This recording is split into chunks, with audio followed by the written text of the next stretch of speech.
Good evening. Oh, y'all sound tired. Let's do that again. Good evening. Okay, that sounds a lot better. It is the first night of Lent, and we are just excited to have you here. My name is Minister Teddy Reeves, and I serve as the executive minister here at Calvary Baptist Church, but also as the program administrator for the Center for Black Church Studies at Princeton Seminary. So we're very excited that you are all here, and we're excited about this conversation that we are about to have. Now, I just want to let you know that the conversation is being live streamed. So if you have some friends or some people that were unable to attend, just let them know that they can go to Periscope and follow the church. The username is CBC Cowboy Cal JNY, and they can follow the whole conversation. They can see it live. And we're also going to take a couple questions from Twitter. So if people want to have a question and they're not here, they can use the hashtag #PrisonToPew. Okay? So again, we're just excited. If you need Wi-Fi, the information is on the screen. I know many of you will be using social media, so feel free to log on to the Wi-Fi to do that as well. I'm going to get us started this evening by introducing our panelists, but before I do, I know Senator Saunders is here, and we want to thank you so much for being here, and we're going to acknowledge others as they come in, but thank you so much for being here. I want to start off by introducing our first panelist for the evening, Deputy Commissioner Wynette Saunders. Deputy Saunders was promoted to Deputy Commissioner of Youthful Offender and Young Adult Programming in February of 2015. Deputy Commissioner Saunders leads the Adolescent and Young Adult Strategic Plans for the New York City Department of Corrections.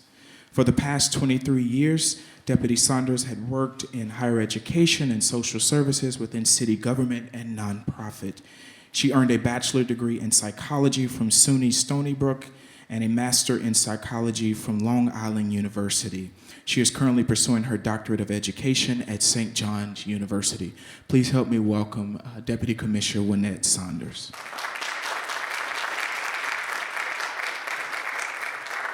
Our second panelist for the evening is Mr. Jermaine Wright.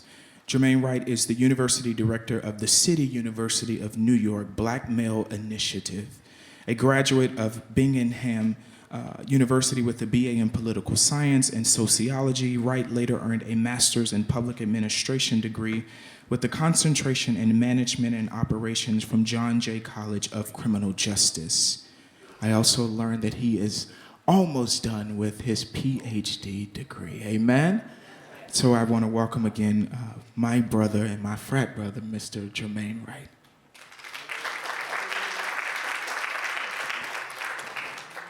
Our next panelist for this evening is Ms. Candace Bimbo. Candace Bimbo is a writer, educator, public intellectual, and cultural critic. She has appeared on Huffington Post Live and is a columnist with Urban Cuss magazine. She is also a frequent guest on Gospel Today magazine's online show, Gospel Today Presents This Week. She is a 2004 graduate of Tennessee State University, where she obtained a Bachelor of Science degree in African American Studies. Candace holds a Master of Arts in Sociology from North Carolina Central University and a Master of Divinity from Duke Divinity School. She is currently pursuing a PhD at Princeton Theological Seminary. Candace's research interests lie in the theological implications of mass incarceration, particularly as it pertains to the ways in which Black girls and women experience the criminal justice system, and how Black girls and women sustain hope after encountering various forms of imprisonment. Please help me welcome Ms. Candace Bimbo. Our next panelist is Reverend Dr. Harold Dean Trulear. Reverend Dr. Harold Dean Trulear has served as Associate Professor of Applied Theology at Howard University School of Divinity since 2003. He currently teaches prophetic ministry, ethics and politics, and criminal justice, and church and community studies. A Phi Beta Kappa graduate of Morehouse College, he completed his PhD with distinction at Drew University. Dr. Trulear is the author of over 100 articles, book chapters, essays, and published sermons. His important monographs include Faith-Based Initiatives with High-Risk Youth, the African American Church and Welfare Reform, and George Kelsey, Unsung Hero. He directs a national research and demonstration project called Healing Communities, mobilizing congregations to support those returning from incarceration through the establishment of family and social support networks. Please help me welcome Reverend Dr. Harold Dean Trulier. He's also my frat brother. It's just a great panel we have here today. Our next panelist I would like to welcome is Reverend Dr. Yolanda Pews. Reverend Dr. Yolanda Pews is the Associate Professor of African American Religion and Literature at Princeton Theological Seminary and the Director of Black Church Studies. She holds a PhD and an MA degree from Cornell University and undergraduate degrees from Princeton University. Pierce's research specialties include African American religious history, womanist theology, African American literature, and race and religion. Pierce's most recent book, Hell Without Fires, Slavery, Christianity, and the African American Spiritual Narrative, and forthcoming book, Religious Ecstasy and African American Cultural Expression, focus on the historical and contemporary significance of African American religious traditions.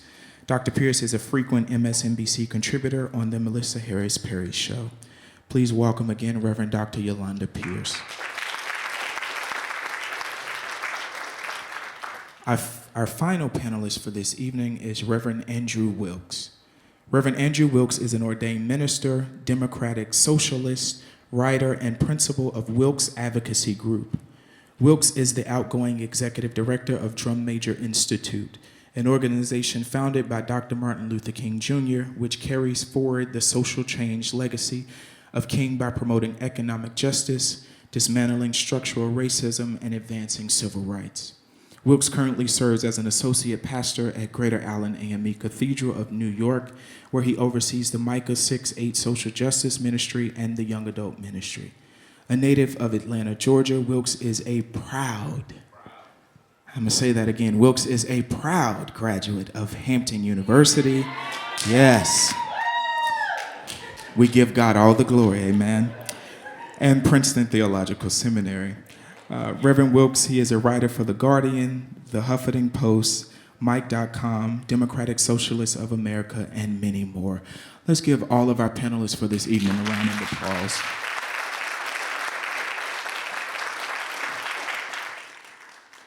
So we're going to open up this evening. The panelists were giving a question to open the conversation for this evening. So I'm going to pose the question again, and they're going to go in order to give their opening remarks for this evening. The question was this: what have been the failings and successes of the Black church's response to mass incarceration, starting from prevention to caring for the women and men incarcerated to dealing with reentry? We're going to start with Deputy Commissioner Wynette Saunders. Good evening, everyone.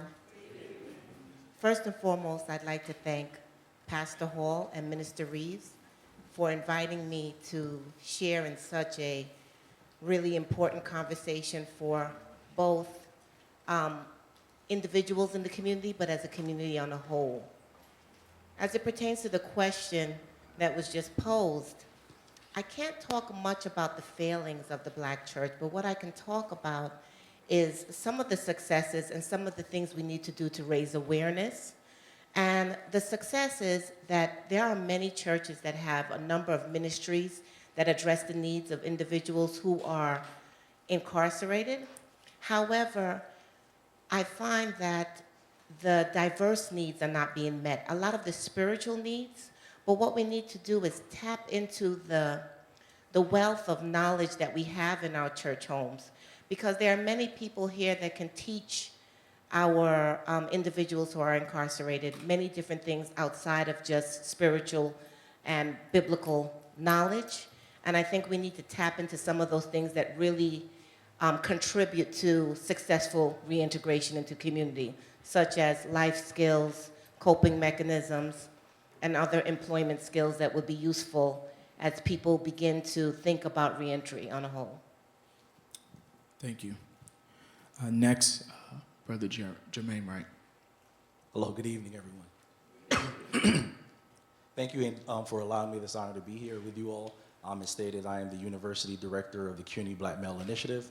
And I think, as I thought about the question and the question was posed, I'm going to look at it from some intersecting points. One of which is higher education, but from a programmatic higher education level, and reentry and what that means to be released from criminal justice and then thereafter entering society life and then becoming reacclimated with higher education, and the role the church can play in ensuring that individuals who are released, as stated before, have more than just the spiritual gratification and or need, but are also pointed into some systematic action item steps that'll help them reduce recidivism and allow them not to be reincarcerated. So that's one of the intersections that I hope to address during my time here on the panel, is to ensure that higher education from a programmatic level is actually tapped into, and then also the partnerships that church, universities, higher educational institutions can venture into to ensure that individuals are making life-sustaining changes to ensure that they do not have a continuous cycle. So thank you again for allowing me to be here, and thank you. Thank you. Candace Pimbo. Thank you. When I begin to think about the successes of the church, I would say that one of our successes is that we are beginning to take seriously this issue of mass incarceration and the proliferation of prisons in our communities. I believe that the church, the Black church, is really the one place where we experience both sides of a crime, right? So in our community, in our congregations, we can have victims or victims' families. And in our congregation, we can have those who have been arrested and those members of their family. And we're dealing with both sides of that, of a crime or a tragedy in our communities. And so I think that instead of weaknesses, maybe places of strength that where we can grow would be to see that our prison ministries in our churches can sometimes be one-dimensional, right? Where we're only sending people to, more times than not, it's associate ministers to preach one Sunday out of the month, or we're sending people to, during Christmas, to create baskets to send to those who are incarcerated. And there are so many other aspects and facets of life that we can begin to address through our churches, whether it is mentoring programs. As soon as someone comes out, we're putting them in a buddy system, or educational programs to ensure that people have the resources that they need. And then lastly, one of the places that I do believe we can grow as a church is to realize that Black girls and women are also being incarcerated as well. Oftentimes, we only look at mass incarceration in our communities specifically from the aspect of Black men. But Black women make up 30% of the prison female population when we are only 13% of the US population. Black girls are the fastest growing demographic in juvenile detention centers and jails in this country, and we really have to take seriously that. So if there are any growing edges, I think that we need to begin there with having a much more robust conversation about who's getting incarcerated. Thank you. Thank you. Dr. Truler. Harold Dean Trulier, 10002-648 George W. Hill Correctional Facility. That's not on the bio, but that's in my history. So this is a personal issue for me, as well as an academic issue and a ministry issue. We, in the Healing Communities movement, are training congregations around the country to reinvent prison ministry and reentry ministry along the lines that Reverend Benbow was talking about, to develop more comprehensive relationships between congregations and inmates. And we operate out of two primary commitments. One is what Brian Stevenson, the author of Just Mercy, calls proximity.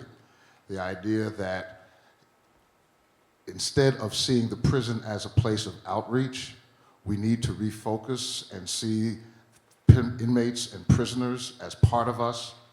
When I was locked up in my county jail, I was locked up with 7 young men from my church. And see, most of us are saying, well, I don't know anybody. Yeah, you do. we do, and all of our churches have people that are involved in the criminal justice system in some way, shape, or form. And so we challenge congregations to reach out to the families within the congregation itself that have sons, grandsons, daughters, etc., that are incarcerated. Here's where we discover one of the weaknesses of the black church, and that is that we have developed a culture of shame around incarceration, where the pain of what our sons, our grandsons, our daughters, our mothers, etc., have put us through has led us to kind of push them off to the side. And so we look at the prison as a mission field.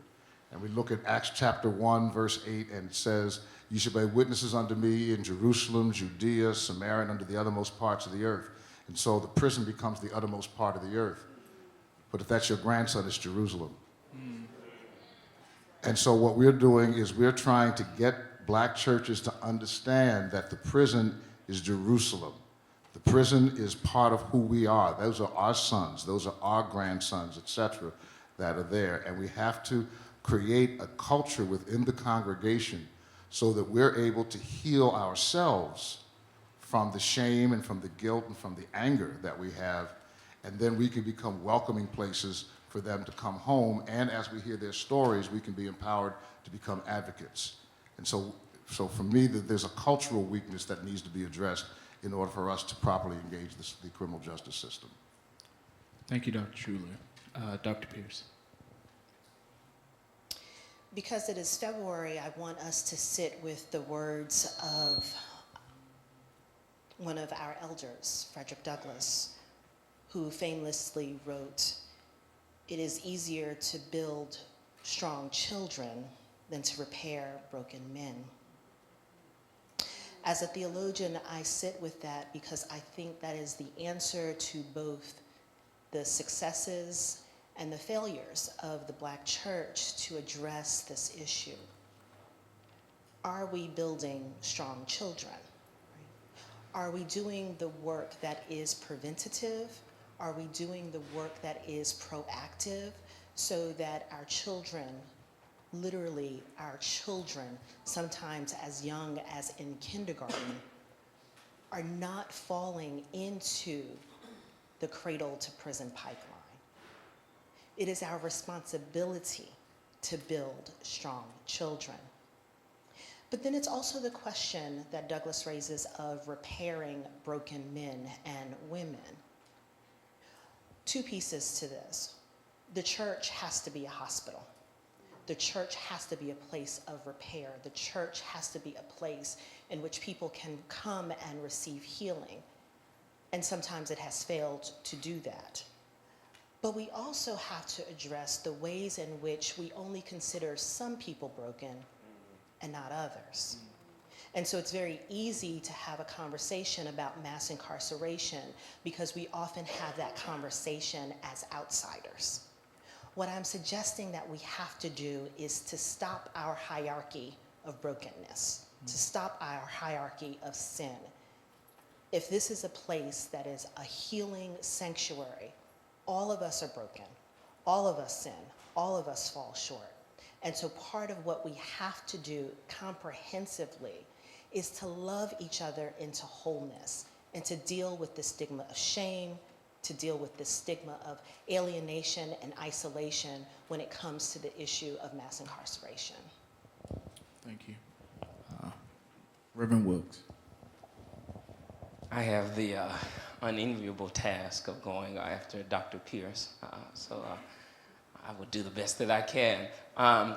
We are in a tradition, and we have a Bible, do we not, that says we are the ones whom the Son sets free, that we should be free indeed, that the Lord we serve is the one who sets the captives free. And yet, despite the ideals of freedom that we lift up, mass incarceration is a problem, not only in correctional facilities to the othermost parts of the earth, but looking at the prison-like conditions in many of our public schools in this community and in other communities. And so on the question, I think of a couple of things. One, I think in terms of prevention, I think we're doing a good job in some respects. Those who are involved in the Healing Communities Network and the school to prison pipeline work that Marion Wright Edelman is doing through the Children's Defense Fund. She gets a group of pastors together, and they talk about how they can leverage the work of the church to create better conditions for learning and education in our public school and other educational settings. And so there's some good that's being done there. But I think we also have to speak the truth in love and say that with respect to prevention, at times black churches, because our churches reflect our communities, right, have been involved in not just fighting to repeal the Rockefeller drug laws, but there were some black churches that were fighting to get them on the books in the first place. And so there's a law and order, there's an investment in mass incarceration that's not only white folks. It gets tricky because many of our deacons, many of the folk who count money, many of the folk who preach, may be corrections officers, may be police officers, have a stake in the lock them up, lock them down sort of political economy that we've created. And so while at times we have helped to prevent, at other times we have helped to advance or punish them kind of strategy. With respect to care, I think as Candace mentioned so eloquently, there's been a lot of great work that's done in terms of care packages, preaching, thunderous revivals with praise and worship in the prisons. But in terms of expanding work like what they do in Sing Sing prison to give educational opportunities to folks in prisons and to expand care there, that might be one potential growth area. And then thirdly, and very succinctly, because I want to be respectful of our time constraints, I think the area where we have the greatest room to grow is in the category of reentry. Because when folks are coming back to reintegrate into our churches, to reintegrate into housing markets, into labor markets, there's so many barriers to entry. And so one growth area is to continue doing the ban the box work, to make sure that we're advocating for living wages and for the removal of things that create fetters around people's attempts to exercise self-determination. Because one of the things that leads to recidivism is that people don't have the same social networks. They oftentimes have to deal with a terrible job market, so it's tough to recover when you don't have the wraparound resources to help you do that. Okay. Thank you. I want to give our panelists an opportunity to respond to one another, but I do want to pose a question and a follow-up question to Dr. Trulier, who really started the conversation talking about shame, right? Where has this culture of shame come from, right, in our churches specifically? And how has it been allowed to fester for so long, right? And how has it hindered us from doing some work? So can you talk some more about that, and then also all of the panelists?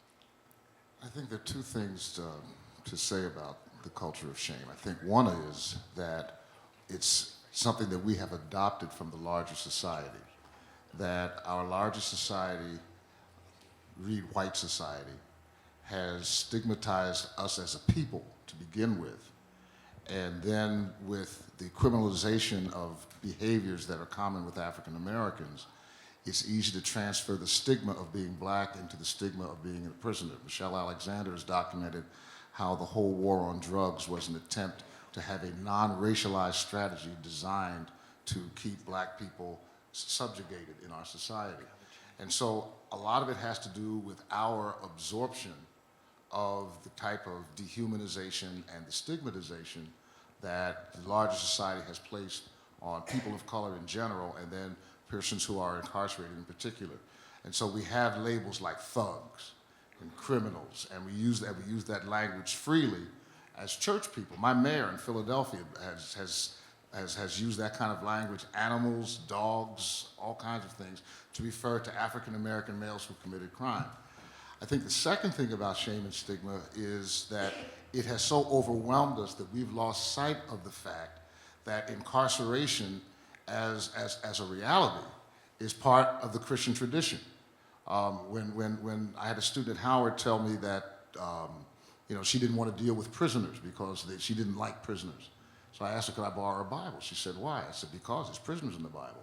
So if you don't like prisoners, we got to take out the book of Genesis because Joseph was an inmate. If you don't like prisoners, you got to take out the book of Jeremiah because he was in solitary confinement. If you don't like prisoners, you got to take out the book of Daniel because Shadrach, Meshach, and Abednego were on death row. If you don't like prisoners, you can't read the book of Revelation because John wrote that when he was locked up. If you don't like prisoners, you can't read 1st and 2nd Peter because Peter was locked up. Church prayed for him all night long, but when he got early release and came home, nobody would take him in. If you don't like prisoners, stop running around telling people I can do all things through Christ who strengthens me because it was written by an inmate. And if you don't like prisoners, don't go to church on Good Friday because Jesus was an inmate when he was executed. So the fact that we have a litany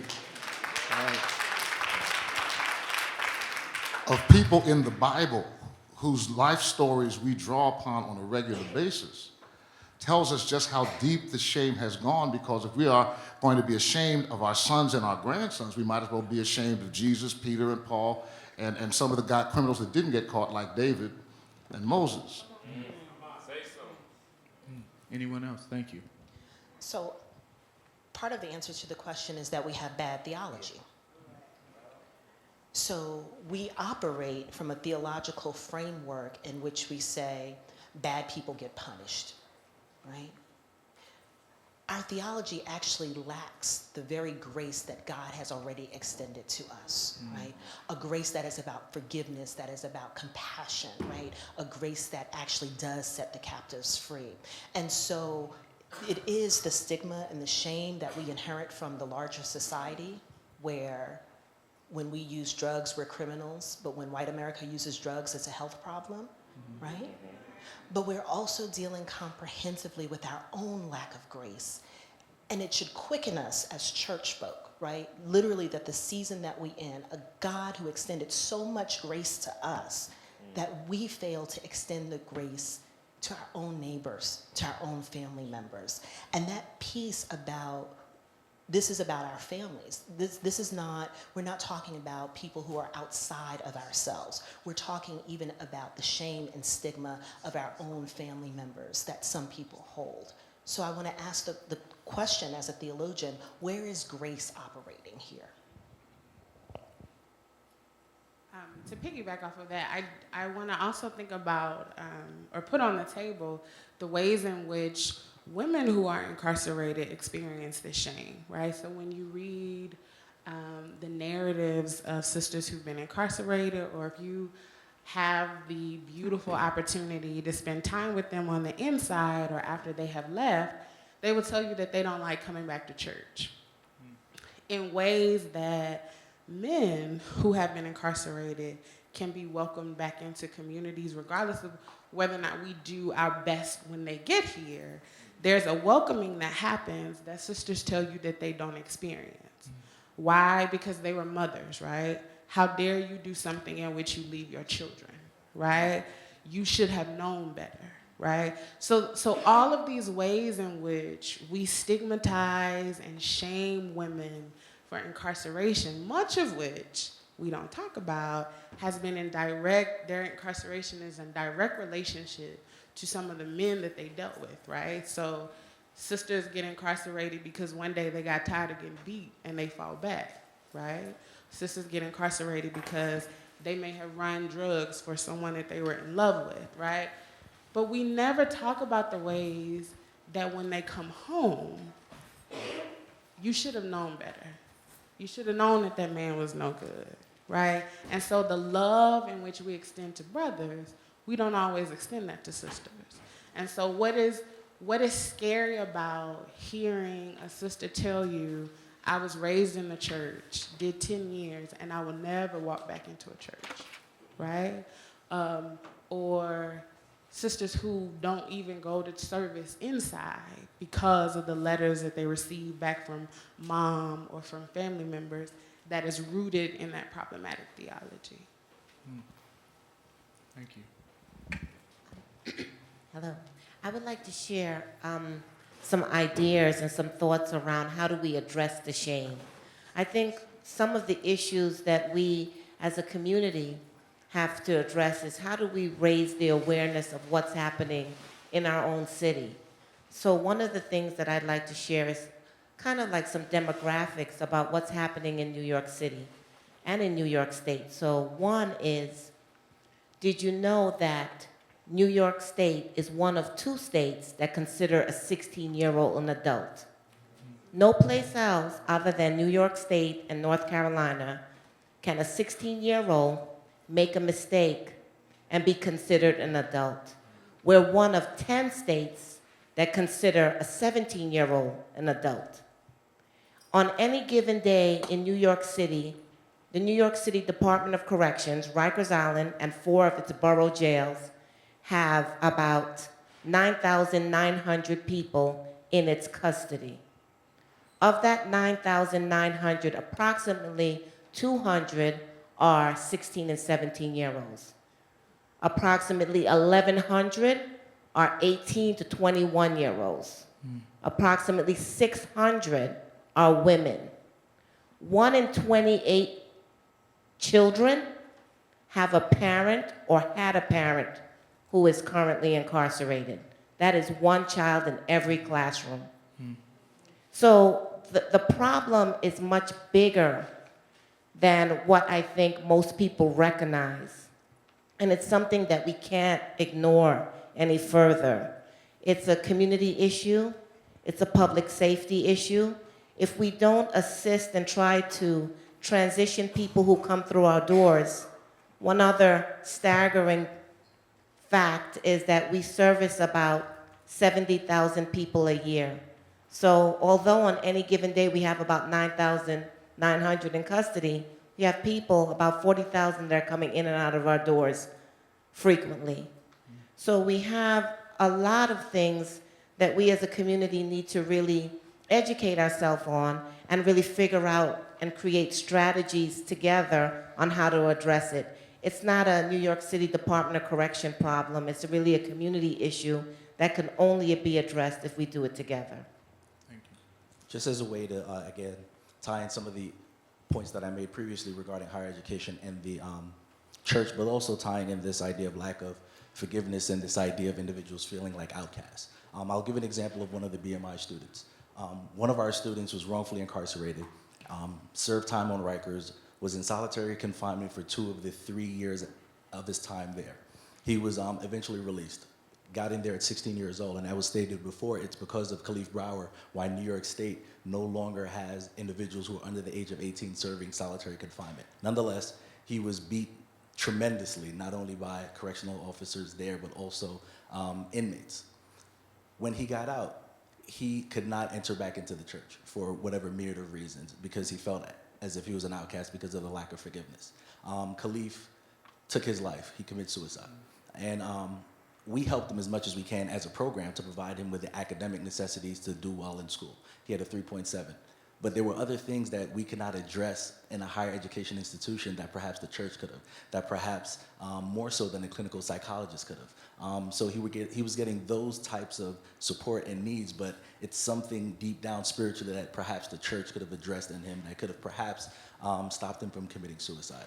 So a lot of us within higher education want that interaction, that collaboration with the church, because they're just a myriad of things that higher education cannot address on its own. So I think those are some of the points of which it intersects with that real life example and how this idea of lack of forgiveness as being an outcast once one is re-entered back into society has that stigma of individuals not feeling welcome in the church. If I can just hop in here. There's explicit shame, calling folks thugs and epithets and things of that sort. Then there's implicit shame that happens when we allow certain largely discredited policing strategies to still be ascendant. For instance, when we have quality of life policing, which is not only done in Chicago with Mayor Emanuel, but it's done right here in New York City, and the mayor and the commissioner and the policies themselves criminalize low-level offenses, it begins to build up arrest history and criminal record history that makes things more difficult when alternatives could be other forms of intervention and high-touch context, such that we aren't choosing to criminalize folk who are making decisions that can be dealt with in other ways. And so it may not be a scarlet letter around someone's back or their chest, but it nevertheless creates a kind of distancing from opportunity to have these kinds of run-ins with police officers or school resource officers when we use suspensions and expulsions as intervention strategies instead of dealing with folks on the basis of humanity. And having that kind of mercy not only means something in our churches, but having it mean something when we step into our sidewalks and move through our schools as well. Yeah, I just wanted to clarify one statement that was made. We did, New York City Department of Correction, we ended punitive seg in December 2014, prior to Khalif Browder's death. We did that because of our commissioner, Commissioner Pont, who is pretty much a reformer and has made significant changes for adolescents around the country. And so there were a number of different reform efforts that we developed to address the needs of young people in our custody. But again, as I mentioned earlier, we can't do it alone. We can only do what we can do. But we, one of the things that we say is, if what we do is the answer to addressing the needs of kids, then we still fail if they have to come back to get it. So a lot of the efforts that we're making is really to strengthen our reentry process and strengthen our community partnerships, such as with the churches and others, so that we could provide a multitude of different services that we may not be able to provide, but does exist in the community. Okay, thank you. So I think it's, because the door was open, it's a great time to kind of segue into this question. So we are in a presidential election year, right? And so, and many of our politicians will find themselves knocking at our door, knocking at the Black church door, seeking votes. How do we hold our elected officials, both locally and nationally, accountable as it relates to issues of mass incarceration, prison reform, dismantling the classroom to prison pipeline? How do we hold them accountable within our walls, within this institution we call the Black church, to begin to do the things that you guys are suggesting that we do? I think one of the things that we need to do is show and utilize our voice to state that New York City, New York State should be a progressive state. We shouldn't be the one of two that consider a 16-year-old an adult. We should really advocate for raise the age legislation to be passed. I think I'll get into that in just a minute, but I think it's one of those things of things that are compounding. When we look at race in America, these are somewhat of the mass incarceration of people of color, or some of the onsets, or some of the stigmas of what's going on within race in America because of structural racism, because of institutional racism, because of vestiges of slavery. We have a criminal or penal system that we have today. Someone mentioned Michelle Alexander's book, The New Jim Crow. And if we look at those vestiges of slavery and we look at mass incarceration as a way or as a new form of slavery, we have mass incarceration where men of color are overrepresented in the criminal justice system and underrepresented in higher ed. With those being the compounding dilemma that we're faced with, if we have elected officials, someone who looks at these issues as vestiges of the past, we need someone to address them as such. We had our president, who was one of our first presidents to ever go into a federal prison system and speak to prisoners. We've had individuals that are attempting to address incarceration, or in looking at it not as a penal issue, but looking at it as a holistic violence issue, or looking at it from a more so of a medical issue. Looking at it that individuals who 3 strikes are out, Rockefeller drug laws, it's a necessity for individuals wanting to put food on the table for their families and not really a violent crime offense. So a lot of these things that New York State has done in a progressive manner are some of the things we can look to some of our elected officials to look towards addressing, particularly in a presidential election. When we look at potentially Sanders or either Clinton, and we look at some of their platforms, their stance, and how progressive they really are, we have to push them and really bring up this issue of race in America and how they attempt to address race in America, because once we look at those issues, then we can address the underlying factors of mass incarceration, of homelessness, and higher education or lack thereof for people of color. So I would say the first thing that we do when the candidates manager calls and tells us that they want to come to our church, and we say, well, before you wave your hand and walk out the door like they do before the sermon, we need you to talk to us after church, right? And we need to ask some questions, right? So once we have educated ourselves on the issues that matter most and the ways that we feel like they most need to be addressed, we need to ask candidates, what do you plan to do to ensure that we have more homes that women and children who are in abusive relationships can go to when they're trying to flee dangerous relationships, and not in New York City have, as I was talking to one of my friends who works at a church here, have a sister come and say that she went to a shelter and they told her that they had space for her in July, right? And it's February, right? So we have to ask them, what resources are you gonna put into our communities to ensure the safety, the progression, the vitality of our communities, and hold them accountable. And if they can't give us those answers, then they can't get our vote. And they can't come in here at 11 o'clock, wave, and walk out and go to the next church and leave buttons and brochures at the back of the door, right? So we have to also realize the power and the value that we have, that they can't just come to us in election year and we don't see them any other time, right? That we have to say, no, we got some real issues on the table, and if you can't help us address those, then you need to go somewhere else, right?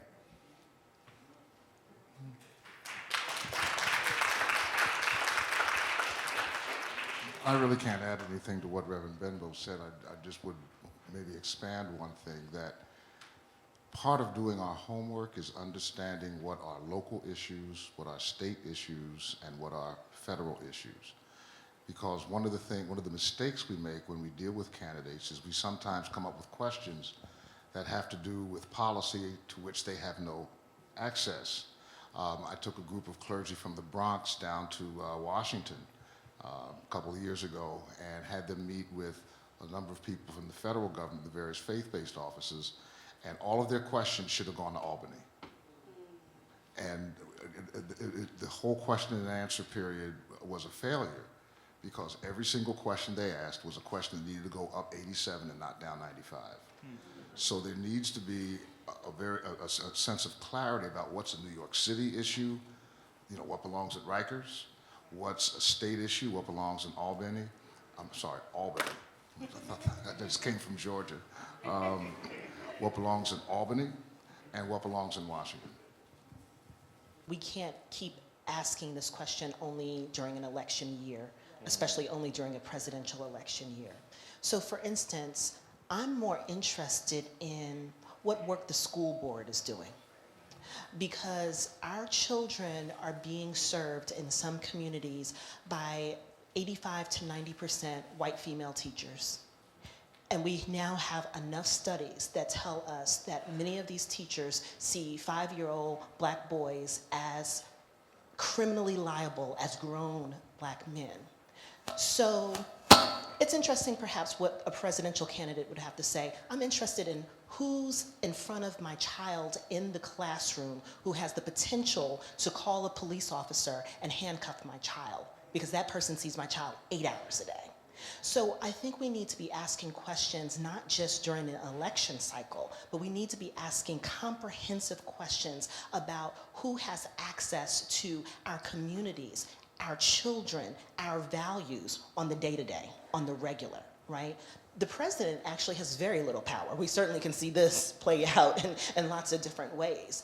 But the teacher in the classroom, the school resource officer, the person who can make the choice to send the 15-year-old to juvenile detention, or to call the 15-year-old's mother and say, we need to talk to you in a full human way, right? Those are the people that I'm interested in. And so one of the things I think churches can say to politicians, no, that's okay, no thank you. We can actually say no thank you. I'm not interested in anyone who only wants to come to my church once a year.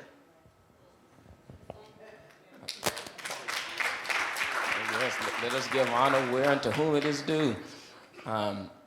Two things. The first is that it's important to the greatest extent possible, I think, for campaign stops to be accountability sessions more than press release moments. And accountability sessions is a community organizing term where churches come together and they have politicians speak to the visions and the values of the community. And the visions and the values is important because campaign documents are always thin, just always thin, whether you're running for mayor, governor, president, whatever. People never say everything that needs to be said about health care, about trade policy, about nuclear issues, and about fairly qualified health centers, and so on and so forth. But the visions and the values are important because when you translate from the electoral phase into the governance phase, you can hold somebody accountable for translating the visions and the values articulated into policy that responds to your demands. And so in New York City, to pick an issue that Dr. Schuler raises a really great point that I think needs to cut all the way down and is a opportunity for candidates across the aisle to lean into, is to make sure that we are using the United States Housing and Urban Development to do more to repair and to restore public housing communities. We look at Flint, Michigan like a public health crisis is something far away from us that, not on our watch, right? But many of us either live in or have walked through. I've walked through a lot of New York City housing communities when I was working at the Red Cross to do Superstorm Sandy recovery, and the mold and the asbestos in some of these communities. It's a New York City problem, but where are they gonna get the money from, right?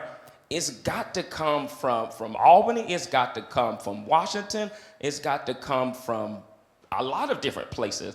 And the only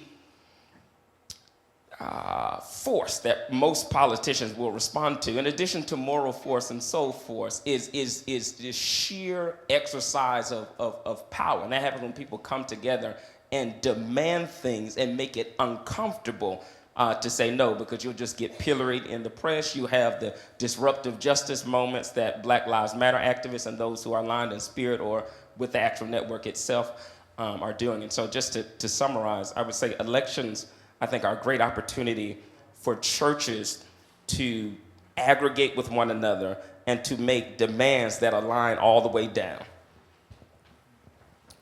Thank you. To follow up with that question, what are the responsibility of Black churches in the judicial process, right? What is our place in that process? And how can churches get involved in policy and reform? So you're talking about policy and all those other things, but sometimes churches really don't know how to get involved in that. How does a Black church get involved in policy reform? How does a Black church get involved with making sure that our public housing is up to standards in our community? How do churches get involved in the policy and the making, as far as our school systems in our community, right? And we see that by third grade, many students, we build prisons off of third graders, right? So how do our churches really get involved in this conversation and in some ways drive the conversation, right? And especially in our community. The wealthiest place in our community is in our churches. In many different ways, right? And so how do we drive that? How do we use that capital that we do have to make change in legislation? So I would say more of this, right? Because oftentimes we say, like, how do we do this? How do we get involved? It's meetings like this where you have invited community leaders, you invite your city councilman, you invite your school board representatives. There are, in our churches, somebody knows somebody who live across the street, right? So we can get, whether it's a Saturday, whether it's a Tuesday, a Wednesday evening like this, you get these meetings where the questions and the concerns that you can raise, you place them on the table with the people who matter and come out with an action plan. Okay, so when do we need to get back in touch with you, right? How long? 90 days? Are we touching bases again in 90 days? Do we need to touch bases with you again in 6 months? I think that we know what needs to be done, right? We know how to get in touch with the right people. We know how to hold people accountable. We've had these conversations before.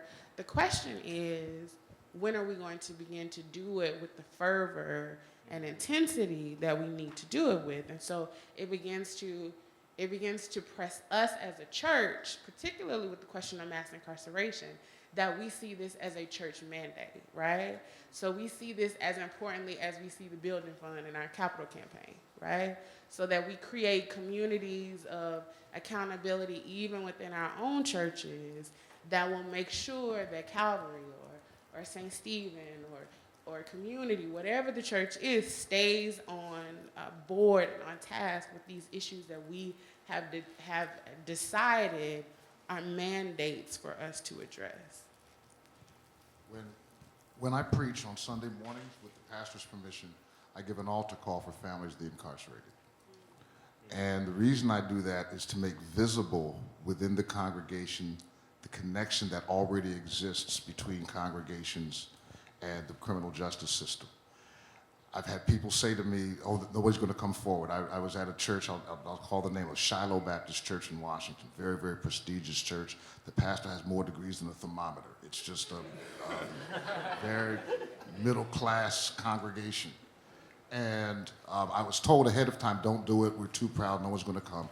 125 people came forward. Bethel AME Church, Baltimore, Maryland, Pastor Frank Reed, 400 people came forward. It's already there. You have to put a face on the issue to get people motivated. They're not going to move in the realm of policy until we develop compassion for the people who are impacted by the policy. That's where Dr. Pierce's statement about grace, which I will quote you on every time, at least the first 3 times, that I use it. That's the church thing. At some point, I got to own this thing, right? But it's the grace that's tangible, because when you see mothers come forward and you see grandparents come forward and you see children come forward. I was at the cathedral in Perth Amboy on Martin Luther King Day, and half the people that came forward were children when we did the invitation. And you begin to develop the compassion and the grace around that population that then says to you, I've got to do something. And the reason that the faces are important, let me close with this. The civil rights movement was not generated as an issue movement. People didn't boycott the buses in Montgomery because segregation was wrong, because segregation had been wrong the whole time it was been practiced. What happened was somebody they knew got put off the bus. And everybody in the church knew somebody who had been put off the bus. The flyer that the Montgomery Improvement Association put out had across the top, another Negro woman has been put off the bus. Everybody knew somebody. And so when they gathered that first Monday night for the rally, everybody had somebody in mind. And until we reclaim the relationships with our sons and our grandsons and our daughters and our granddaughters, until we have them on our mind, we're not going to move around the policy issue. It's about people, not policy. It's about names, not numbers. It's about stories, not statistics. It's about faces, not facts.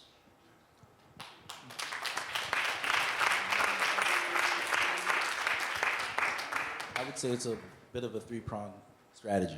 Be aware, be present, and be vocal. Be aware of where the issues are, and perhaps having social political ministries to address what the issues are and have them a particular agenda. Be vocal about this particular agenda and be present. Be aware of particular caucuses that are going on, particularly this weekend, Black and Latino caucus. Be where you need to be to ensure that your voices are heard. There's strength in numbers. This is an entire voting block of individuals who can make change, who can go to legislator and say, this is what we at this particular church feel is an issue. Mass incarceration is an issue in our neighborhood, and this is how we're going to lobby and address this issue. So I think it's being aware, being vocal, and being present, and being constant as well, and to always have an ear for what's going on.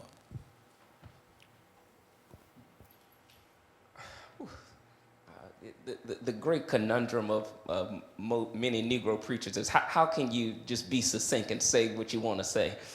So I'm experiencing that now. Here's the first thing I think is important. I think it's important to not only keep church time, but to keep political time. And what I mean by that is around January, have y'all noticed that there's state of everything, right? State of the Union, January, early February.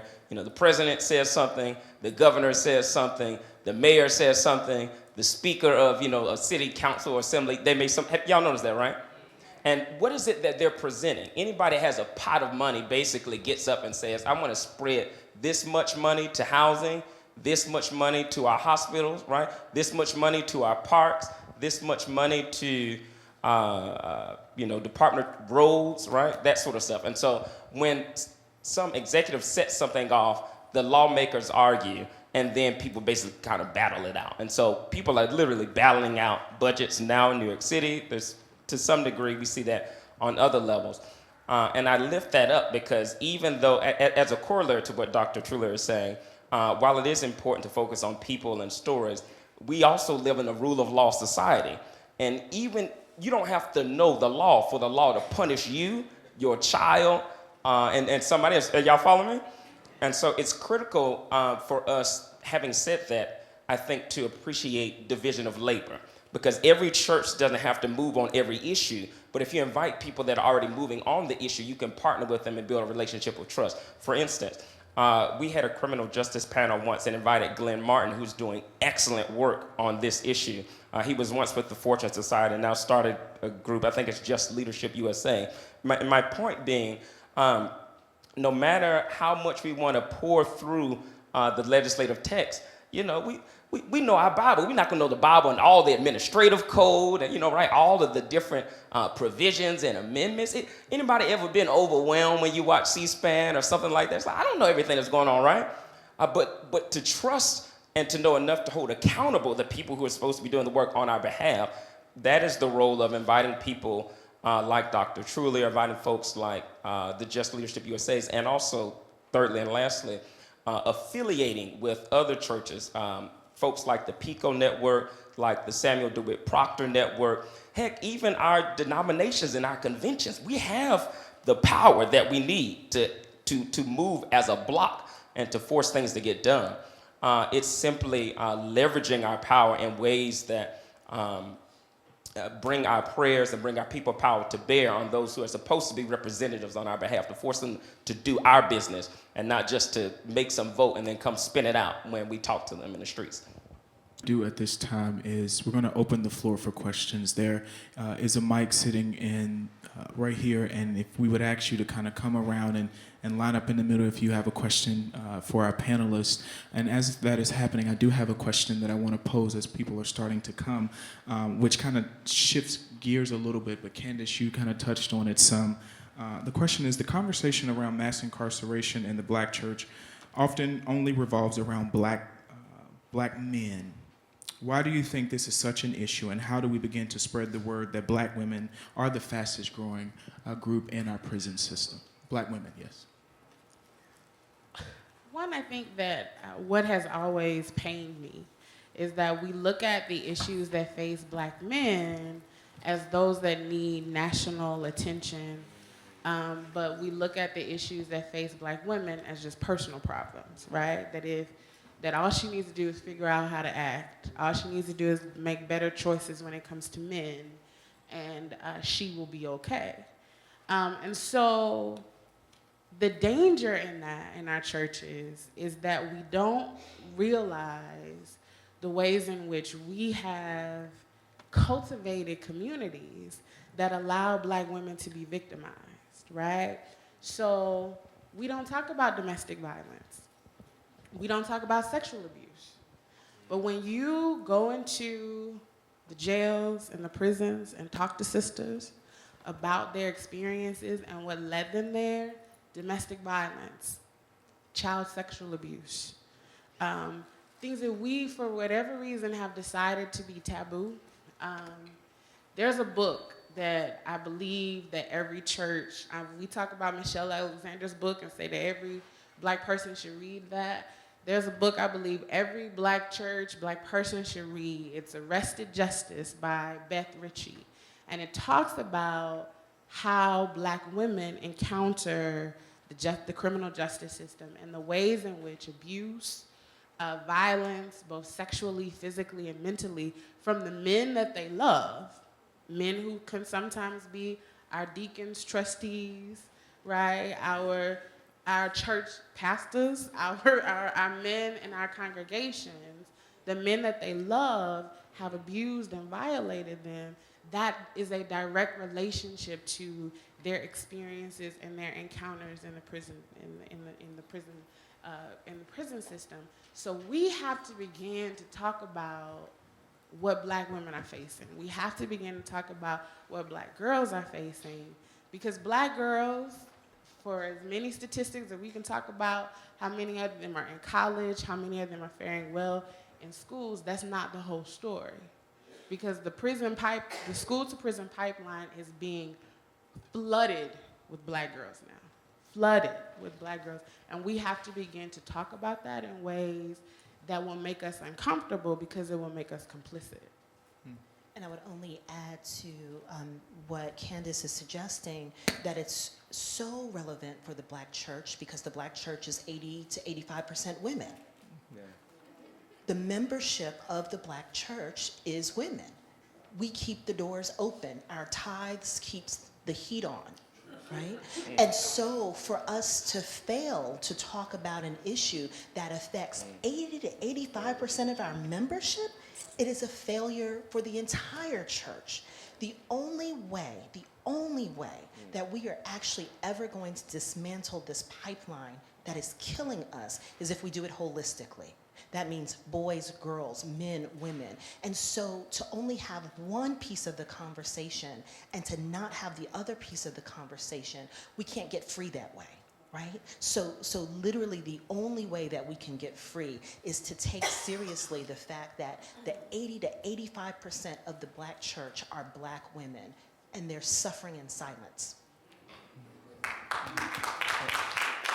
The only thing I would just add, and I join in the applause. I think it's important to name that this is an issue that affects us unevenly across class, but it affects all of us. It affects folks like Dr. Imani Perry, who's getting arrested unjustly in Princeton, and it affects folks who didn't become alphas, right? Didn't become AKAs, didn't become deltas, didn't become kappas. And so there's a sense in which this issue doesn't receive perhaps quite as much attention in our church, because we see it as a South Jamaica issue and not a Jamaica Estates issue. I know I am. But it affects all of us.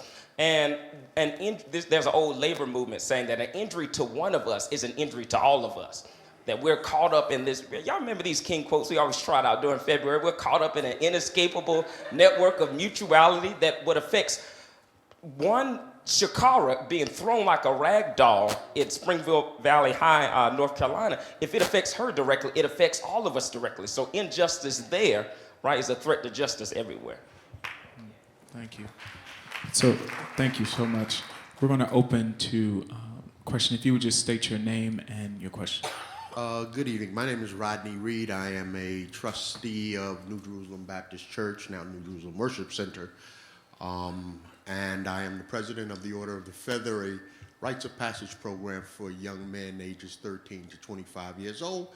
And I hope to be a candidate for assembly here in South Jamaica, Queens, for the assembly position. And my question goes to really, well, it's a statement, and then a follow-up question, because you mentioned that you sent some people to Washington, and they digressed, or they shifted the questions to the state or to the localities. And the reality is that those policies that are being set on the federal level dictate how the state distributes the money, and then the state sets policies that the city has to be mandated to carry out in order for those monies to come. So there is no real shifting of a question. I think it's done as a political ploy so that they don't have to answer the real question. But I would like for us to go back to that question of how the church deals with holding accountable these political people that will be coming to our church. And I think we shifted a little bit away from that in that, let's take an example. Hillary Clinton just recently lost in her primary in New Hampshire, and the first thing out of her mouth was, oh, this doesn't really count because we're getting ready to go to a diverse community where I'm going to get the vote. And it was like she knew that the black vote was in her pocket. And to that, I have to say, are we as the black church identifying the damage that was done based on the policies associated with Hillary Clinton and her husband? So once we come to those grips, then can we then ask the hard questions and not just as the black church sometimes does, become comfortable with the fact that PAC, super PAC, will give $50,000 and say, don't ask that question because it's not appropriate. If that's what happens, generally it is. So I'd like to know how do we get beyond that and really make an assessment as it relates to our presidential and federal elections, but more importantly, how do we get the church to get involved with what directly impacts our community, which are the local and state elections impact.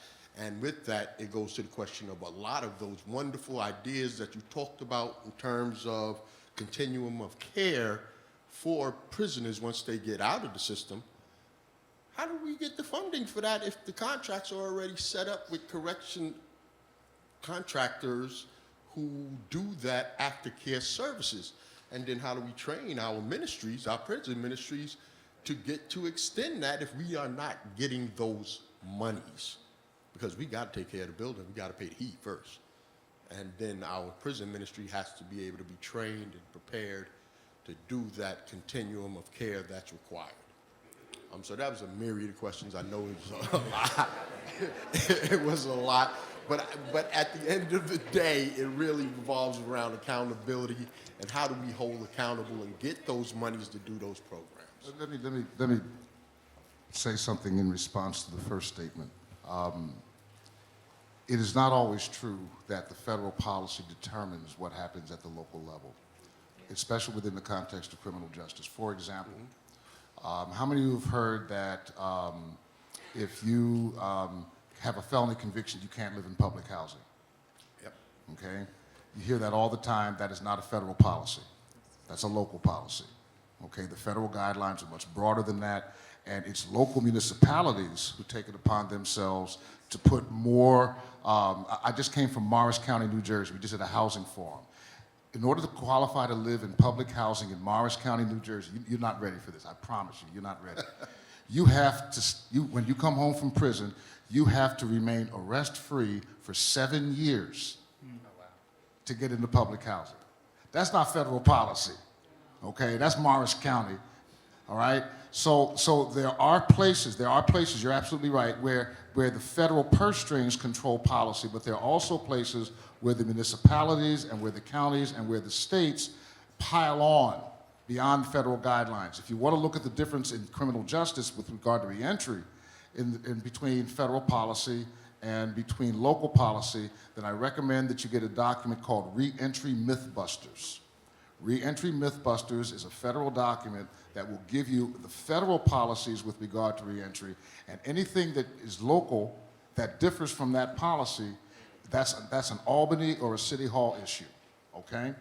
So it's a little more complicated. It's not as clean as I made it, neither is as cut and dried as you made it. So I want to make that statement. The second thing is that we have to, in order to attract the money, we have to do the work without the money. In other words, you can't wait. Funders are not going to wait for you to get the money. In fact, they're going to ask you, if you don't get the money, you're going to do this anyway. And if you say we can't do it without the money, then you're not attractive. That's the second thing in the private sector. The third thing is that with regard to aftercare funding, there needs to be pressure that's placed at the local level as well as at the federal level, so that we can shift the policy away from the correctional system controlling all of the dollars. What happens in a number of places, for example, the Second Chance Act, everybody's familiar with the Second Chance Act, okay? Great legislation if you happen to be a correctional official. The only way that a community organization can qualify for money from the Second Chance Act is if it does mentoring. Any other service you want to provide as a community-based organization, they will not fund. And in most cases, the funding won't go directly to the community-based organization anyway. You have to partner with the government agency, which then controls the money. And when government partners with the faith community, basically what the government does is they say to the faith community, here's your little piece over here, and we'll keep the lion's share for the kinds of institutional maintenance that normally goes on in correctional facilities. In the state of Michigan, where we were working, they actually took all of the community-based reentry money off the street and put it back into corrections. And they said, we in the correction systems know how to do reentry better than people in the community, which is absurd, but the people of Michigan let it happen. So it's complicated and it requires a level of education regarding what the local and what the state mandates are and the difference between what the federal policies are and what it is that has been added on by Albany and by City Hall. Can I just quickly respond to the question, since I came all the way from New Jersey and we have a long ride back? Let me just go ahead and be disruptive. It's amazing what mosques are doing. It's amazing what the Muslim community is doing.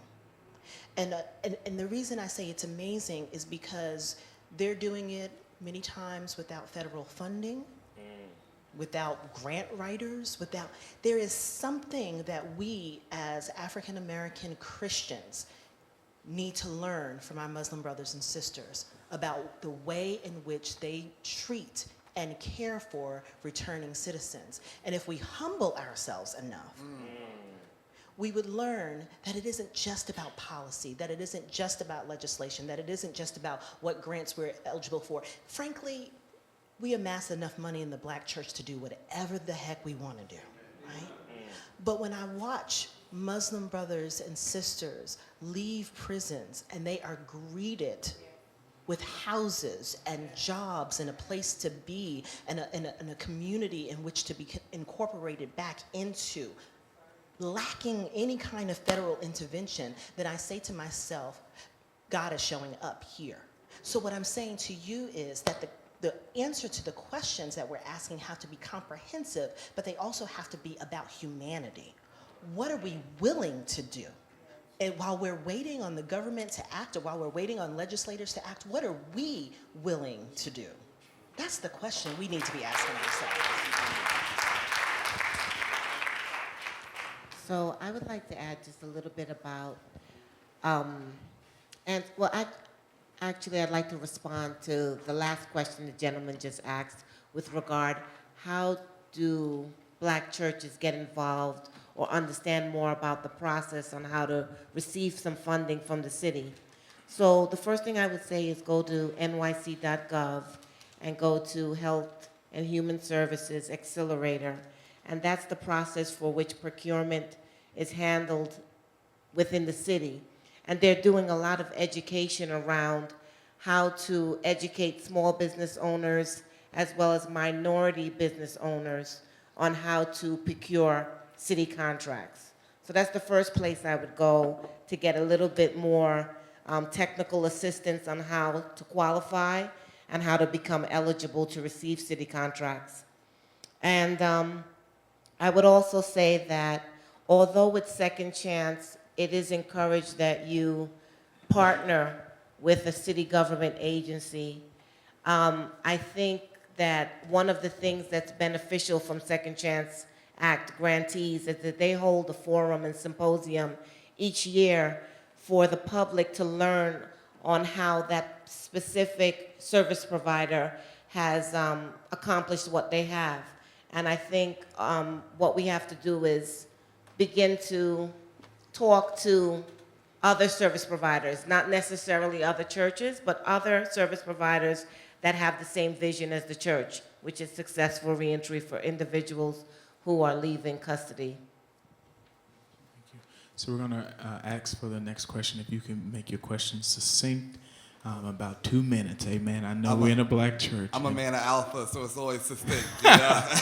All right, now that's enough. But I want to thank first personally Brandon Ray, Alpha Alpha Fraternity Incorporated, Kappa Psi Lambda chapter, the Wall Street Alphas, and a member of Union Baptist Church, Hempstead, New York. My pastor is Reverend Dr. Cedric Vaughn Easley.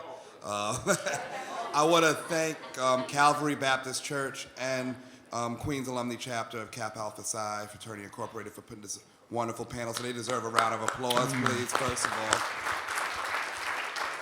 all. I'm all about best practices, trying to learn what's working.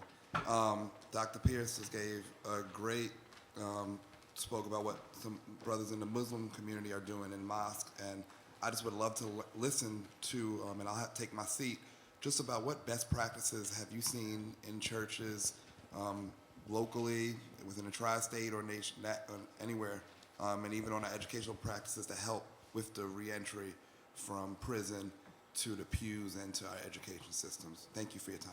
Thank you. Just a quick point. I think there's some things that are happening that in some cases churches are involved with. In other cases, they may not necessarily be involved with, but it's a transferable thing that a church could do. I saw a news story about a gentleman, I think his name is Daniel Getler, in Chicago, who is perhaps involved with others, but took an abandoned, I believe it's abandoned or underused warehouse on the south side of Chicago, and is now trying to reposition that into a community college so that it can help people to get the educational skills they need and the kind of job market skills that they need to re-enter successfully. And I think what that gets on the table that churches can deal with is the question of land use.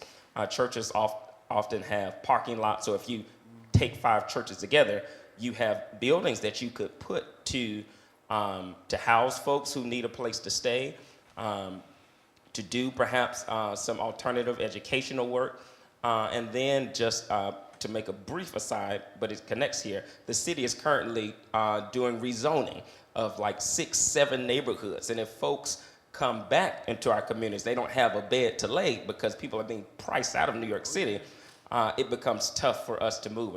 And we can use the properties that we collectively own in a better way. I think that's one effective practice. And then secondly, I would say it's important to try to align policy with our pocketbooks and our pooled resources so that we can have the maximum impact.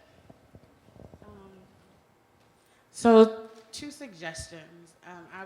I back home in Winston-Salem, North Carolina, was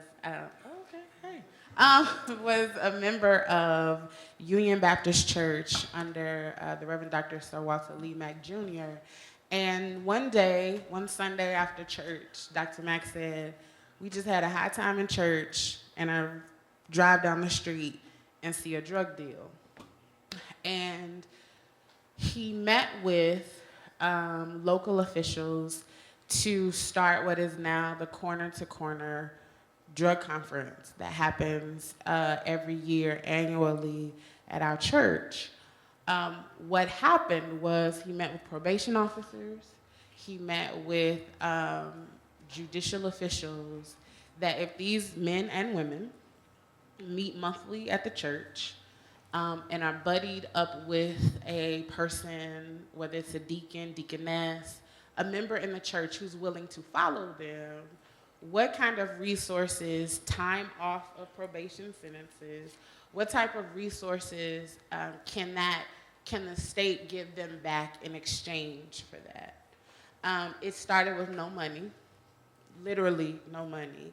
What happened was a pastor going and meeting with these officials saying, on the faith of our name, of this church, can you start this program with us? And it expanded to include women.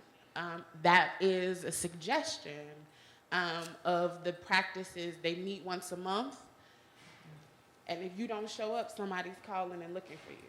Because they also know that it's important to have face-to-face interaction and communication so that there's a level of accountability that now brothers know, I can't just go back and start selling, or I can't go back and do something because Deacon so-and-so is looking for me, right? The other best practice that I would say is that I have seen churches do amazing work around Bible studies where they are, whether it's Michelle Alexander's book or whether it's any of these different texts that are dealing with current events and current issues, churches coming, having dinner, reading these books, then coming up with a list of steps for the church to then implement out of reading those texts. I've seen those two to be extremely beneficial, but I would, Union Baptist Church in Winston-Salem, should anybody call them, Dr. Mack and his staff will give you all of the information of how they have made that a lucrative, not lucrative, but a very productive relationship between the church and the judicial system. I'm sorry. No, you can go, Dr. Chula, and then Very, very quickly, a couple of resources. At the risk of being self-promotional, our website, healingcommunitiesusa.com, has a number of testimonials from churches around the country that are using our model for reentry. And all of the resources there are free to be downloaded. It's healingcommunitiesusa.com. And then CBS Religion Department, I didn't even know CBS had a religion department, but they do. And they did a documentary last year on what's working in faith-based reentry. It's called Crime, Religion, and Redemption, something like that. And it features a Muslim reentry ministry in Chicago, a Roman Catholic reentry ministry in Indianapolis, and one of our churches in Philadelphia is a Black Baptist church.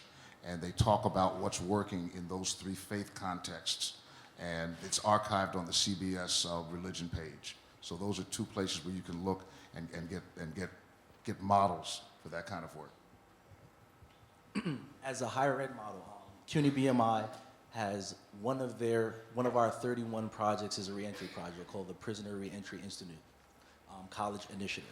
And what we do primarily is assist individuals with re-entering into society. However, we've developed the best practices model not only around reentry but other facets, but I'll stress the reentry one for now. The document will be downloaded on our website within the last couple of weeks as we're putting the finishing touches. But however, it's a strategy of interaction and engagement. So what we begin to do is that individuals within New York State, federal state prisons, we begin to have a letter writing campaign with those who are going to be recently released. And we let them know that their services once they get released, because it's all about engagement and giving them something positive to do once they're released. So we begin while they're still incarcerated and write them letters and say, there is a program for you once you come home, and this is a viable opportunity for you to make a life trajectory. And we give that information while incarcerated. Once they are released, we follow up again with however means by working with Department of Probation and tracking them down and letting them know that we are indeed a resource. And once they are in our midst, we provide mentoring, tutoring, and academic supports, but it's more so of an academic program, but nonetheless, the broader vantage point of the diversity, recruitment aspect, and also the mentoring component can be utilized as a best practice model anywhere. So that information, again, will be up on our website within the near future. Good. I teach at an institution that's affiliated with the Presbyterian Church, and the Presbyterian Church has been very involved with many of you are familiar with the Syrian refugee crisis. And one of the things that the Presbyterian Church asks its members is to go to individual families and say, would you be willing to sponsor and host a refugee family? There are thousands of Presbyterian families on a waiting list hoping to host a Syrian family. People who haven't even arrived here yet, many of whom don't even speak English, right? And I thought to myself, since again, I'm here, I'm just gonna press the envelope. What if, right? What if we decided as a Black Christian community that individual families, individual churches were going to sponsor our returning citizens? See, it's very easy for those to look at charity as something that we do for other folk over there, right? It's very easy to look at the needs of Syria and look at the refugee crisis. We're in trouble. Charity begins at home.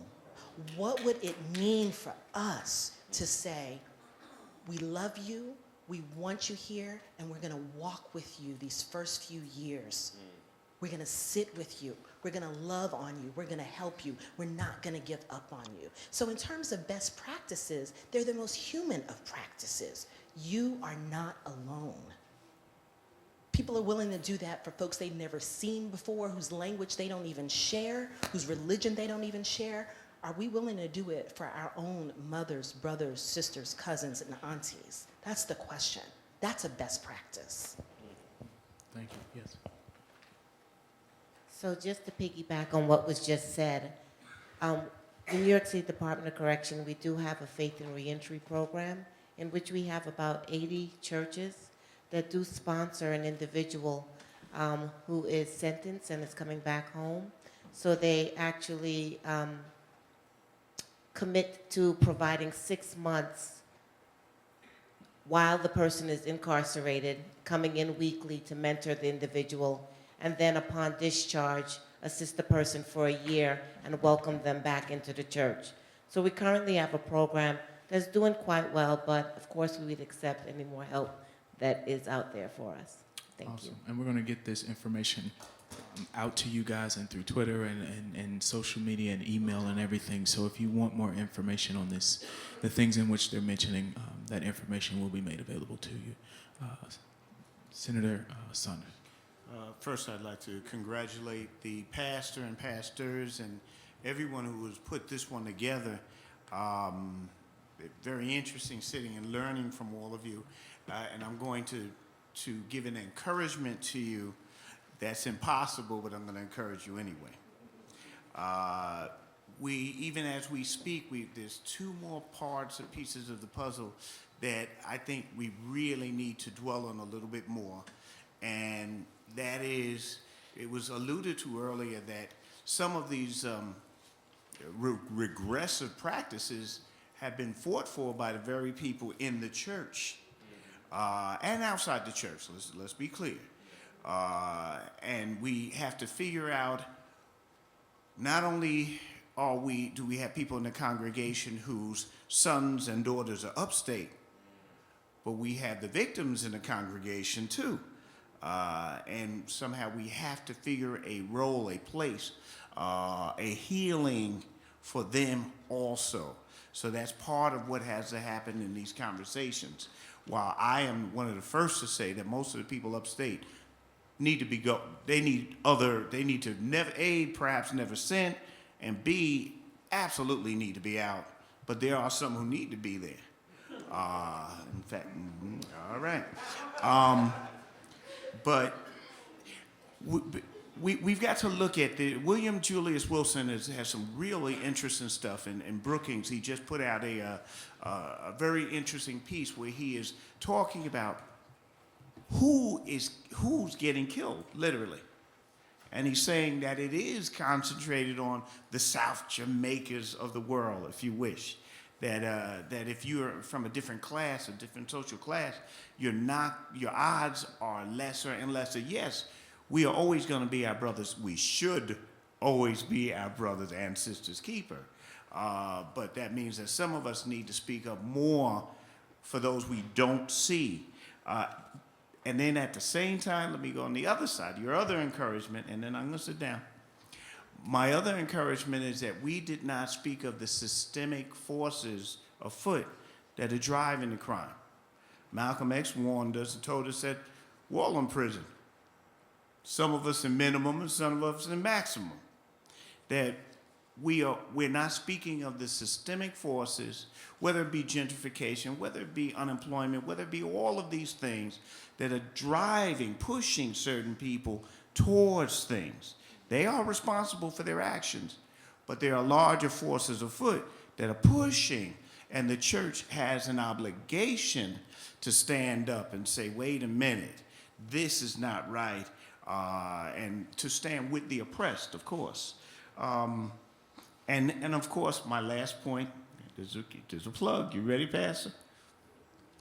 We do need to hold our politicals accountable.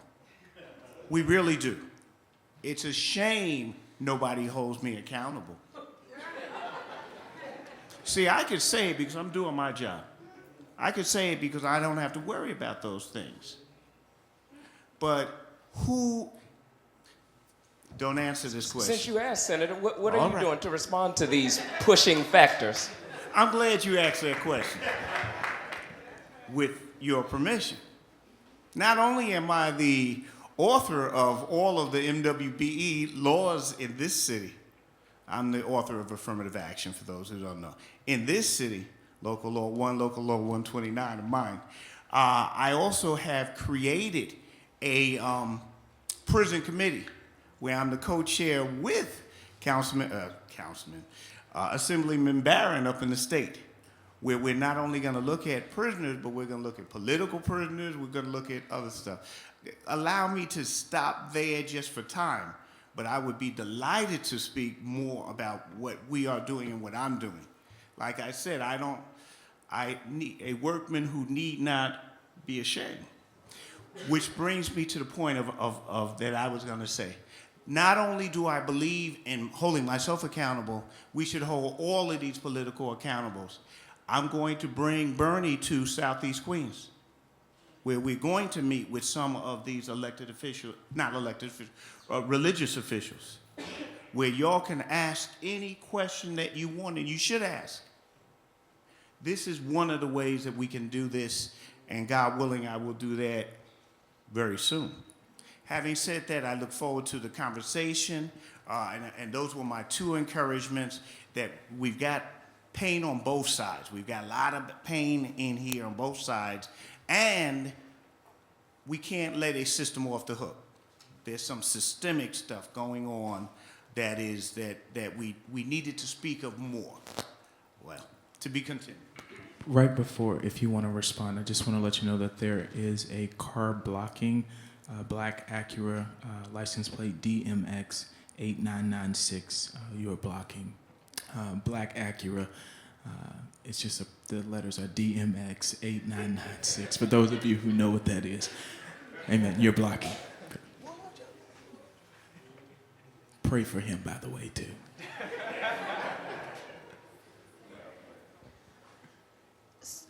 Where'd the senator go? Oh, hello. Hi, Stephen.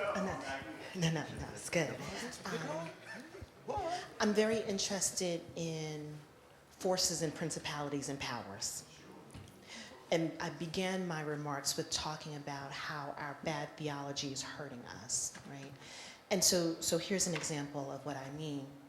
We talk about Chicago a lot and the violent crime that's happening in Chicago, and some very infamous recent things that have happened in Chicago. And so having a conversation with someone, how'd the guns get there in the first place? Because, I've been to Chicago many times. There's no gun manufacturing plant in Cabrini Green, right? How are they getting to Chicago, right? Let's have that conversation. But then I want to press even further and say that's one conversation. Let's have another conversation about hopelessness and despair, right? But let's press even further and say, are you going to talk about white supremacy from your church on Sunday? So when I talk about how sometimes our theology is really hurting us, is because we have a theology of personal sin and accountability, and I believe that. I'm a minister myself, right? We talk about all of the ways in which we sin and we fall short, but we often don't talk about how we have been sinned against. So forces and principalities and power and the reality of white supremacy, right? We have to talk about that. Band-aids on gaping wounds, right?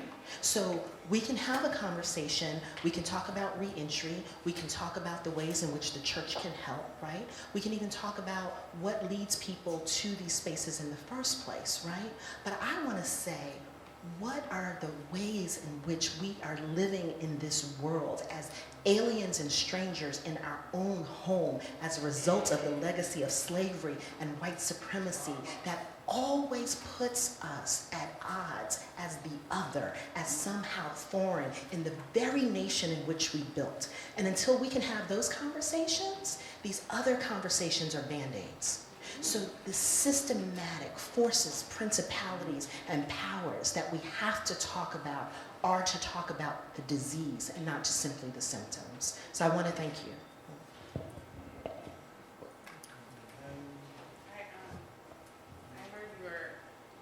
So for the first thing, we need to make sure we holding him accountable. That's first and foremost, because he said check him and his record, right? But when you said about your prison committee, one of the things that I do hope and pray that churches also take seriously in this conversation is that we also need to be about the business of prison reform, right? I'm an unapologetic prison abolitionist.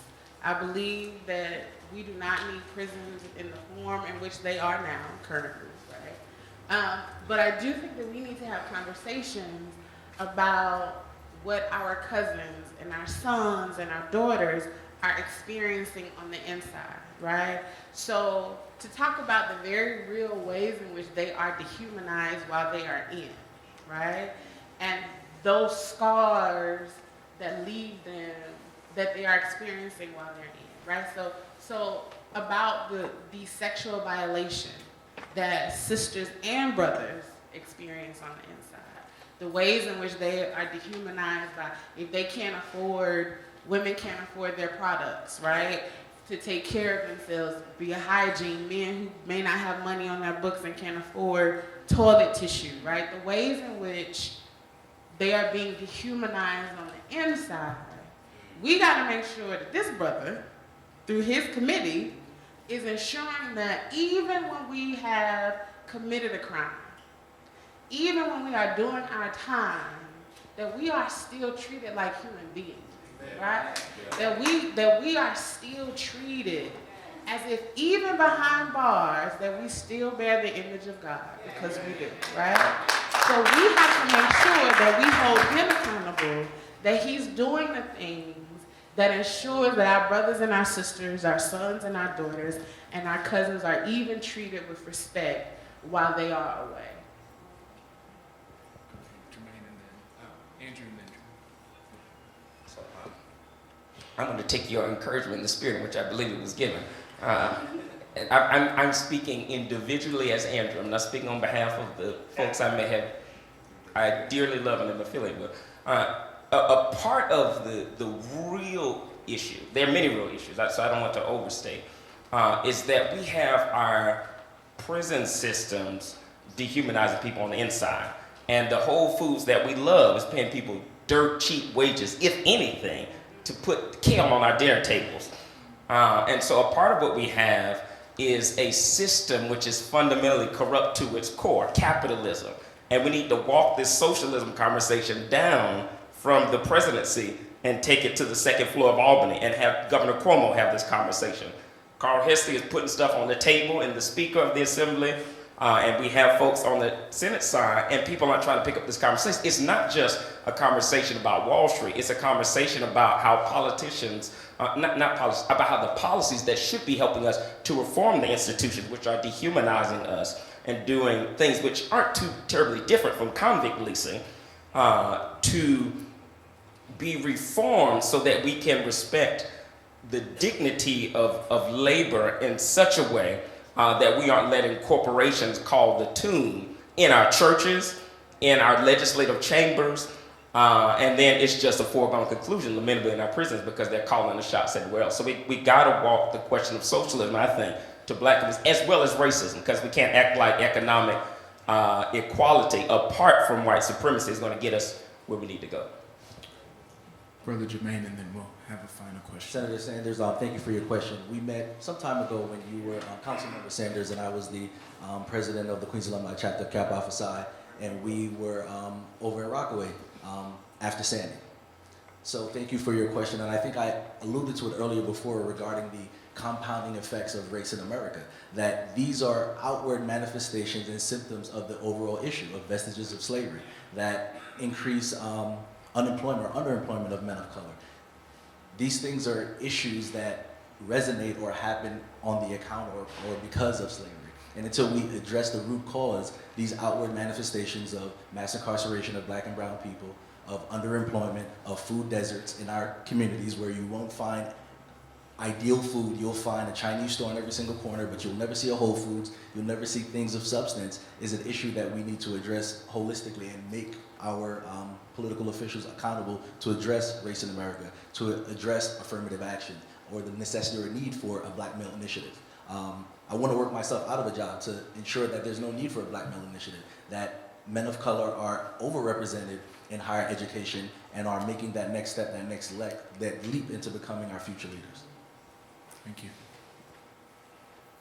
Hi, I guess my question is, once this reentry takes place, what safety protocols do we put together for our churches so that some people who may not be healed, like those who may suffer from pedophilia or alcoholism, what do we put into place so that our churches aren't, it's not a reverse effect? Good question. Dr. True, you want to start? When we do our training with congregations, we cover that issue. And one of the things that we do, well, a couple things we do. One is we talk about the need for accountability. In order for there to be transformation in a person's life, you have to take accountability for your actions. That's been mentioned on several occasions.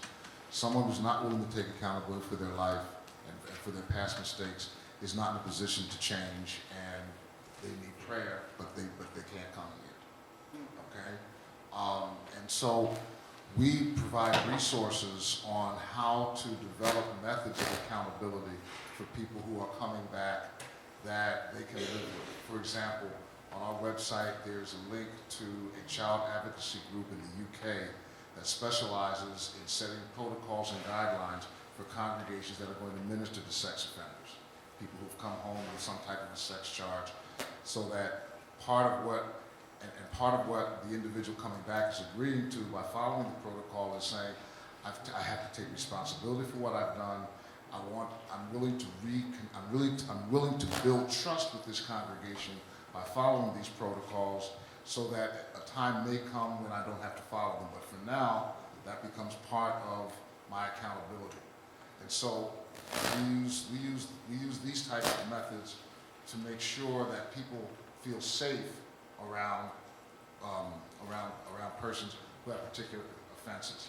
The second thing, and this has been mentioned several times, but it's worth mentioning now, we have to provide healing resources for people who have survived crime. Notice I didn't say victims of crime, because victim is a stigmatizing concept in and of itself. And so we've begun to use the term now crime survivors as opposed to crime victims, helping people to heal from the ways in which they've been hurt by various criminal activity.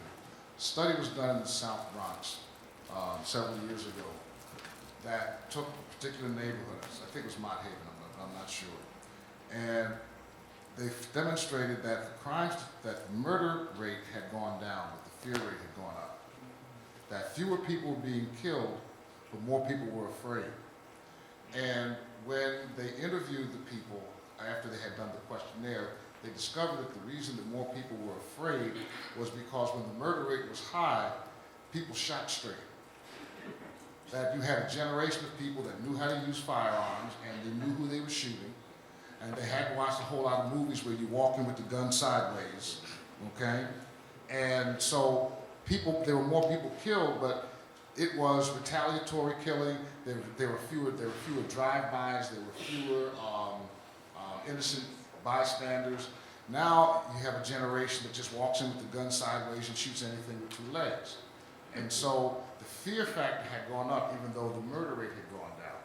And so part of what we have in our congregation is people who are captive to that fear, and they're people that need to get the resources of the church so that they can heal, so that they can move out of fear, so that they can be more open to having people coming back into the congregation as well. And so it's dealing with fear, it's dealing with having survived the crime, and it's dealing with accountability.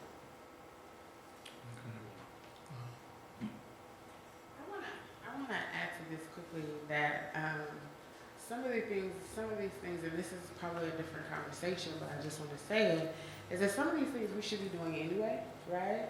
Because every person in our community, church community, that may be dealing with alcoholism and pedophilia has never been arrested, right? So we have perpetrators that are in our churches that have never been arrested, right? So what does it look like for us to create community in our churches that holds everybody accountable, right? Because I can understand why when my cousin comes home, someone will be afraid because of the stigma and shame that we've created. But I got a problem when they don't fear the brother who comes in the church, but may every time a girl passes them, tells them and pops on them behind, right? Like, so there are people in our congregations who we need to be holding accountable. And if we create cultures of accountability, we don't just do it when somebody who's coming out comes into our community, because that further stigmatizes it. That we're okay, but now that you're coming back into our community, we got to do some different things. So we have to be very honest about the fact that everybody, every criminal and perpetrator in our church communities doesn't have a record. So, for the sake of time, I am going to ask each panelist in a minute, 2 max, kind of what are next steps. So we really talked about strategy, and our whole point was to really not focus so theoretical, right? But to talk about practical things that churches can do. People sitting in this room that may be members of Calvary or New Jerusalem or wherever your membership is, what can they do next, right? What can they go do tomorrow if they're having a church event, or on Sunday, to begin to do the work on the ground? What are some strategies? What are some practical things? We'll start with Commissioner Saunders. Sure. So some of the next steps that I would suggest is, one, if you want to get involved locally, you can contact the New York City Department of Corrections. We have an Office of Volunteer Services, and you can get educated on what services are currently available, and you can have a conversation about what you'd like to offer that is not currently available. In addition to that, our agency has been doing a lot of work around creating partnerships with faith-based communities, and we would love to include your church in it. So I think that one is reach out, take a look at the nyc.gov website, look up corrections, and contact our Office of Volunteer Services. That's one of the easiest things you can do. Thank you. I would implore everyone to go to our website, www.cuny.edu/BMI. That best practices document will be available sometime soon, and for the first couple of downloads, it will be free. This will be a nationwide model that will be circulated with the Clinton Global program, with Lumina Foundation and others, to address not only reincarceration or incarceration, but also address the plight of Black men in higher education. So please download the document. And then secondly would be to partner within the CUNY system, or within the CUNY BMI system, to ensure that when we have individuals who are returning, that we can fulfill the need or fill that void as it pertains to getting them academically ready. But there's some spiritual voids that we just can't fill, and that we would partner with faith-based institutions and churches to help them fill that void for us. Thank you.